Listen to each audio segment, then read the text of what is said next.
dans Téléflop Intox. Alors, grande nouvelle, on a eu des réponses sur la ferme de Scaramouche là, pour le projet. Alors, la meilleure réponse, c'est quand même celle de Bill Gates qui m'a écrit. Donc, ouais, Bill Gates, très connu, c'est l'entarté de Microsoft. Enfin, c'est le mec le plus riche du monde qui me répond. Ça vaut le coup, hein?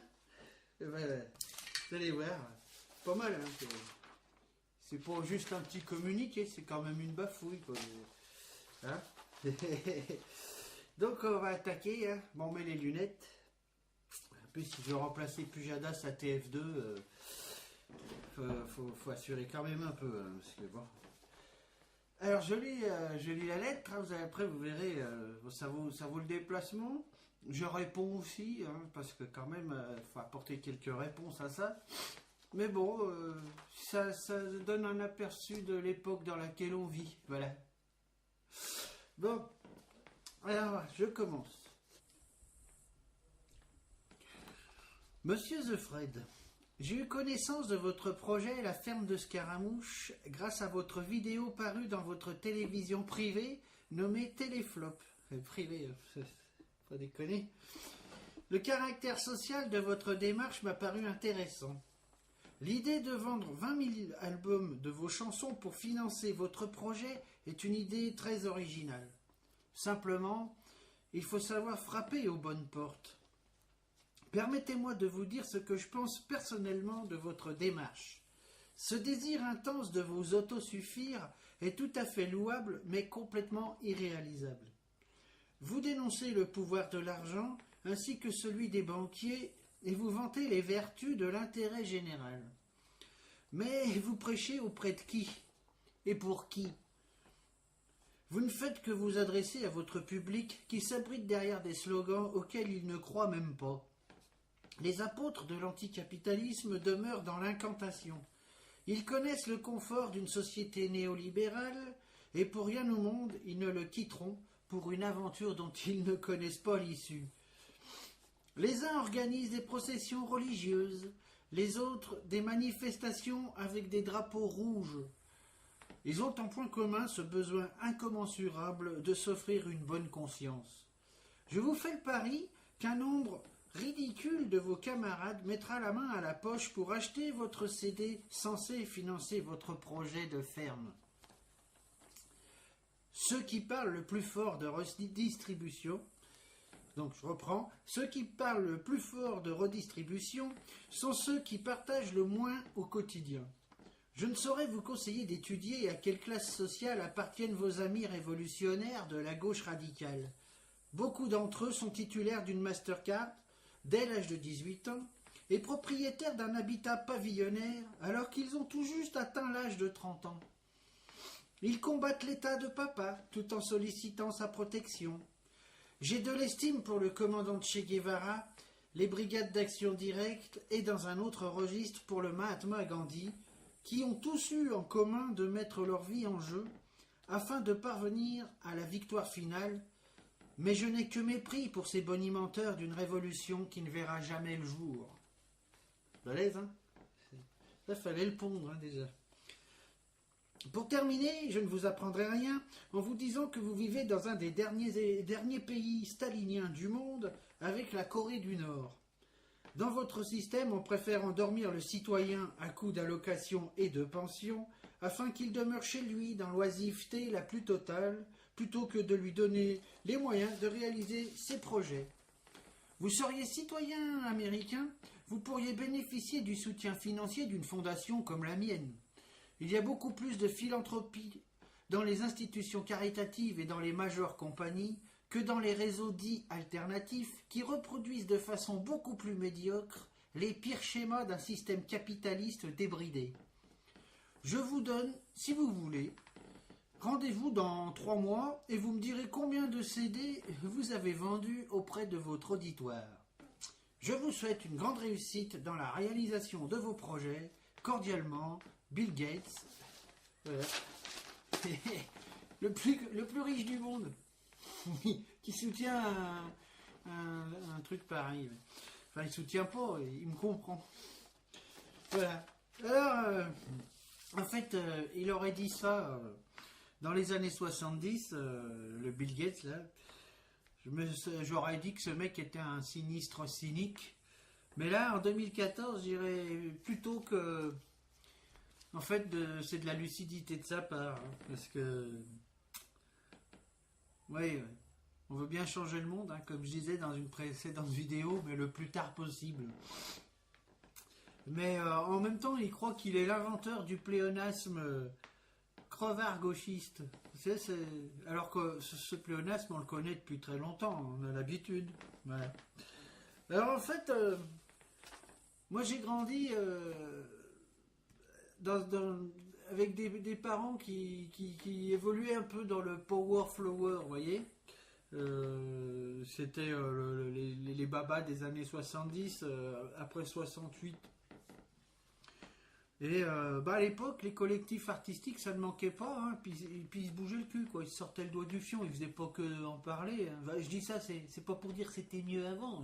Je raconte comment j'ai vu ça quand j'étais gosse, quoi. Sinon, oui, puis alors, c'est vrai que un projet comme celui de la ferme de Scaramouche, la ferme pédagogique et tout ça, je sais que quand j'avais 10 ans, ce genre de truc aurait pu voir le jour du jour au lendemain. Il n'aurait pas eu besoin de faire toutes ces campagnes pour vendre 10 CD, histoire de récolter 100 euros, quoi. Et voilà, c'est un truc, ça démarrait tout de suite.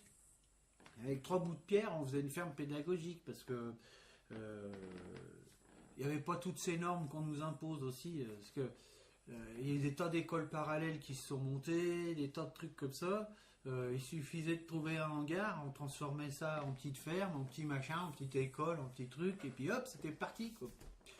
C'était des petites révolutions à droite à gauche, quoi. C'était rigolo. Et puis maintenant, il faut des normes, il faut des trucs, il faut de l'hygiène, il faut du... Parce que, enfin de l'hygiène, de l'aseptisation, parce que l'hygiène, il y en a besoin, mais de l'aseptisation, il faut plus qu'il y ait une bactérie, un microbe nulle part, alors que ça fait partie de la nature, hein, c'est complètement ridicule. Mais en fait, on nous impose toutes ces normes, tous ces trucs, tous ces machins, pour que ça soit impossible à monter, ces projets. Voilà, surtout on met tout ça pour que vous ne fassiez rien. Parce que au niveau de l'aseptisation, il y a des trucs de fou. Hein. On voit des squares maintenant où la pelouse elle est en plastique. Ouais, il faut que quand les gosses glissent du toboggan, qui est en plastique aussi, ne se fassent pas mal au cul en arrivant sur le sol. Donc une petite pelouse en plastique là qui rebondit un peu. C'est tout comme ça, quoi. Ouais. À chaque fois qu'un tourniquet est foutu, dans une mairie qui a pas beaucoup de sous, il n'y a plus de tourniquet. Parce qu'il faut des normes de sécurité. C'est pareil, hein, moi, j'emmenais des fois des gamins dans les bois faire des cabanes, puisque je suis éducateur. Ah maintenant dès qu'il y a un petit bobo au genou, les parents gueulent, hein, donc on peut plus aller faire de cabane dans les bois. Ou alors faut faire implanter des forêts en plastique toutes molles, ou on ferait des cabanes toutes molles pour que les enfants se fassent pas mal, quoi. Et jouer à Robin des Bois, avec des épées toutes molles aussi en plastique. Voilà pour. Parce que les bleus c'est interdit maintenant. Là. Les écorchures aux genoux, les bleus, les écorchures au coude. Là, on peut plus sauter d'une branche d'arbre et puis se péter une guibole. Maintenant, on n'a plus le droit. Hein. Je veux dire, on n'a plus le droit de prendre de risques. C'est comme ça. Alors, c'est pour ça que maintenant, les gamins deviennent tout mous avec des tablettes, avec des crayons, des tablettes et d'électronique, avec les PlayStation, les machins. Encore que je dois être en retard d'une guerre avec la PlayStation. Si on a qui peut me renseigner. Enfin, voilà. Donc c'est de plus en plus dur de monter des projets style la ferme de Scaramouche, parce que je vous raconte pas ce que c'est qu'une ferme, une vraie ferme avec des vrais jardins, des vrais bois autour, une vraie campagne où, où on peut se faire piquer par des orties.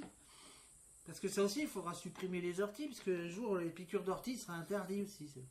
Voilà. On préfère, oui, il a raison, Bill Gates, quand il dit on préfère donner du fric aux gens pour qu'ils restent chez eux maintenant devant Facebook, plutôt que monter des projets qui foutraient une petite révolution dans un coin, enfin quand je dis révolution, c'est un grand mot parce que tout le monde l'utilise, la révolution. Mais qu'il se passe quelque chose, des petits trucs qui vivent, quoi, des petits machins, et hop, qui sortent un peu de l'ordinaire, voilà. Par contre, là où je suis pas d'accord, l'oisiveté, non, c'est bien aussi l'oisiveté. C'est bien de rien foutre aussi, hein, puis d'être payé à rien foutre, des fois aussi, c'est bien. C'est Nietzsche qui disait, le grand philosophe Nietzsche, il disait l'oisiveté, c'est la mère de toute psychologie. En quoi la psychologie est-elle un vice? C'est dans le crépuscule des idoles. Il y a des citations comme ça, c'est des petites perles, c'est super bien. Je vous le conseille. Enfin bon, je conseille, faites ce que vous voulez, j'en ai rien à foutre. Hein. Surtout pas donner des leçons. Enfin voilà, s'il y en a qui ont des idées, par exemple, pour détourner les fonds du Téléthon, ben, qu'ils me le disent, parce que si j'arrive pas à vendre assez de CD, je pense que je vais m'attaquer à des recettes qui existent déjà. Hein. Je trouve un moyen pour détourner le Téléthon. Parce que chaque année, on fait un Téléthon, puis il y a toute une partie du fric qui passe dans la communication et tout. Puis les myopathes, bah, ils restent myopathes quoi, dans leur fauteuil. Mais en même temps, ça leur permet de passer à la télé une fois par an, c'est déjà pas mal. On se rappelle qu'ils existent, quoi. N'hésitez pas, hein, parce que le fric du Téléthon, avec le fric du Téléthon, des fermes de scaramouches, on pourrait en faire plusieurs. Et puis là, ça existerait en vrai, hein, il n'y aurait pas de truc pour la com, rien à foutre. Il suffit de regarder Téléflop, hein, et puis vous avez toutes les infos. Donc, alors, s'il y en a un qui sait comment on peut détourner les comptes du Téléthon, qui me fasse signe, ça m'intéresse. Hein, pour une fois. Juste un Téléthon hein, sur les 400 à venir, un ça me suffirait. Voilà. Je suis sûr qu'il y a des myopathes qui seraient contents de faire pousser des carottes chez nous, quoi, donc, chez Scaramouche, ou de s'occuper des bestioles, ou de faire du spectacle. Hein. On peut faire du spectacle avec des chariots. Les malades aussi, ils ont le droit de dire des conneries sur scène. Hein, donc, ils pourraient faire partie du projet. Hein. Donc, n'hésitez pas. De toute façon, le Téléthon, quelque part, c'est bien, mais il y a quand même un côté escroquerie dedans. Hein. Puis ça permet aussi à pas mal d'artistes élevés en batterie de venir montrer la dope qu'ils font chaque année. Il y a aussi ce côté humanitaire, donc faut pas négliger ça non plus. Par contre, non, il passerait pas dans notre ferme le Scaramouche, parce que c'est une ferme qui fait du développement durable. Donc, les artistes en batterie, genre Christophe Mahé, des trucs comme ça pourrait pas marcher. Ça pourrit vite fait, quoi. Je veux dire, voilà. C'est comme. Hein, vous achetez des carottes à Carrefour qui ont eu des pesticides, vous verrez combien de temps elles durent. Ben, c'est pareil, les artistes élevés en batterie, c'est des carottes aux pesticides, en fait. Donc, voilà. Tout ça pour dire que. Qu'est-ce que je voulais dire d'autre Bon, bah voilà, on va faire aussi une autre séquence. Je me le vois, générique, voilà, et gling, gling, gling, gling. On va juste traiter un peu de l'actualité, vite fait, bien fait. Parce que là, on a eu un grand cataclysme. On a changé de gouvernement. C'est Valls 2. On ne savait même pas qu'il y avait déjà eu un Valls 1. Il est tellement insignifiant que. C'est Valls. Ah oui, c'est. Comment dire Valls, c'est un truc effet ralgan, vous savez. Vous foutez le cachet dans l'eau, 20 secondes après, il n'y a plus rien. Voilà, donc. Alors, son grand truc, Valls 2, c'est de s'attaquer aux 35 heures. Enfin, c'est pas lui, c'est son ministre de l'économie. Mais comme c'est lui qui l'a nommé, hein, faut arrêter de prendre les gens pour des cons. Enfin bref, s'attaquer en fait à tout ce qu'a construit la gauche. C'est marrant pour un gouvernement de gauche, enfin soi-disant. Ben oui, Sarkozy a pas osé, mais lui il ose. On l'appelait le Sarkozy de gauche. En fait, si vous voulez être heureux perpétuellement, mais vraiment tout le temps, soyez de droite. Hein, parce que vous soyez au pouvoir quand vous êtes de droite ou dans l'opposition, de toute façon c'est la droite qui gouverne tout le temps. Et là, en plus, avec la gauche de droite qu'on a là maintenant, c'est carrément le MEDEF qui est derrière Valls, qui lui dit ce qu'il faut faire. D'ailleurs, à l'applaudimètre, il paraît que c'était le Premier ministre le plus applaudi par le MEDEF de toute l'histoire du patronat. Voilà, donc Mais si vous êtes de droite et que vous voulez être encore plus pleinement satisfait, bah votez à gauche. Parce que quand la gauche fait une politique de droite, bah ses électeurs, ils n'osent pas manifester. C'est ça l'avantage. C'est quand c'est la droite, les électeurs de gauche, ils vont dans la rue, tous ensemble, puis après, la merguez dans le... Hein. Mais là, quand c'est la gauche au pouvoir, eh ben, les électeurs, ils n'osent pas manifester, parce qu'ils sont tous là à dire, ah ben, tu comprends, si on va manifester, on va faire le jeu de la droite. Alors, ils restent chez eux, personne bronche, et puis alors, toutes les lois les plus pourries, les plus scélérates, eh ben, elles sont votées, et hop, et voilà. Donc, bah, du coup, voilà. Vous êtes de droite, votez à gauche. Vous êtes de gauche, s'il y en a, hein, parce que ça doit bien exister des gens qui sont de gauche, je saurais pas quoi vous dire. Soit vous arrêtez de voter, soit vous vous suicidez. Hein. Mais si vous aimez la vie, n'allez plus voter. Je crois que c'est bien d'être dans le doute. Ouais, vous apprenez. Moi, je suis pas sûr que la droite ce soit bien, je suis pas sûr que la gauche ce soit bien. Je considère comme un devoir civique de ne pas voter. Allez au bistrot, tant qu'il y en a qui sont ouverts, parce que ça aussi, les bistrots, ça ferme de plus en plus. Parce que le truc, c'est, il y a un bistrot d'ouvert, et 200 mètres plus bas, dans le virage, il y a un camion de flics qui fait souffler. Donc. Voilà. Parce que c'est même, voilà, tout est interdit maintenant. Hein. Donc, qu'est-ce qu'il y a eu comme autre événement? Ah oui, un événement, alors là, par contre, gravissime, c'est la mort de Pierre Vassiliou. On a perdu un grand chanteur et d'ailleurs on n'en a pas beaucoup parlé parce qu'il avait du talent, donc du coup on n'en a pas beaucoup parlé, et il avait fait une chanson sublime qui s'appelait Dangereux. Donc je vous passerai la chanson sur Téléflop. Elle passe déjà sur Téléflop, mais sur Chiasse de Bouc, parce que j'ai ouvert ah oui, l'idée c'est que le truc c'est que j'ai ouvert une page Téléflop et Ferme de Scaramouche sur Chiasbook. Ça m'a permis de découvrir ce que c'était que cet univers enchanté de Facebook. Oui. C'est pour ceux qui ont peur du vide, faut pas y aller. Là, vous risquez de mourir de peur. Voilà. C'est terminé. Donc on va envoyer le générique. Et puis après, je vous salue. Et n'oubliez pas, Fred est contre tout. C'est pareil.